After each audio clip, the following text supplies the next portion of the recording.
Many Guyanese and international bodies and stakeholders have expressed disgust at the current political situation.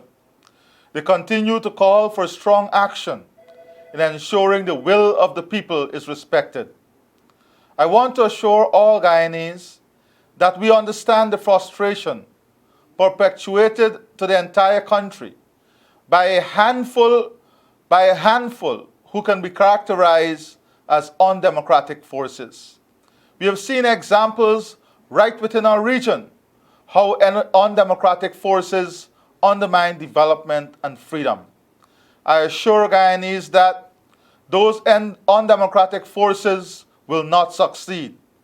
The will of the people must be and will be honored. There is no compromise on this. I have heard the many calls for firm action. I assure you that in consultation with all stakeholders, we will determine avenues for you to show your resolve in ensuring democracy prevails. These activities, as always, will be within the rule of law and, most importantly, taking your health and safety into consideration. We have had enough delays. It is time that the new administration commence work in the interests of all Guyanese. In transitioning to government, I am aware that we must immediately tackle a number of issues. Paramount to these is the COVID-19 pandemic. To this end, the Multi-Stakeholder Forum, in consultation with many stakeholders, has advised me on a number of measures. After examining these in consultation with professionals in the various fields, these are the immediate plan of action. 1. Rapidly increase the capacity for testing. Invest in adequate measures to address hospitalization. Decentralizing our response, building capacity in every region. Provide adequate PPE for frontline staff.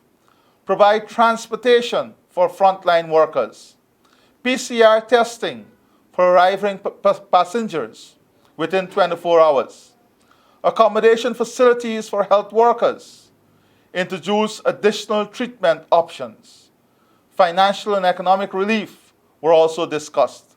Among the recommendations are subsidies for distressed business, deferral of loan payments at least 6 months, address overdraft loan for businesses to deal with working capital, waive import duties on COVID-19 medical supplies, whilst we zero-rate tax on sanitation products. Defer tax filings deadline. Defer income, corporate, property, and VAT tax obligations for 6 months. Waive taxes on data plans with immediate effect. Reduce taxes on fuel. Speed up tax refunds by GRA. Consult with insurance companies to extend coverage. In dealing with social support, the following recommendations were made. Support low-income housing and families. Reduction in utility services. Provide assistance to volunteers, vulnerable people and pensioners. Reduce cost of data. Provide students with cash vouchers to facilitate e-learning. Looking at workers' welfare, the following were recommended. Relook at the threshold and increase it to allow for lower taxation or no taxation for employees in vulnerable sectors. Removal of mortgage interest and property tax for a period of 6 months. Work with commercial banks to reduce the spread, that is the difference between lending and saving rates.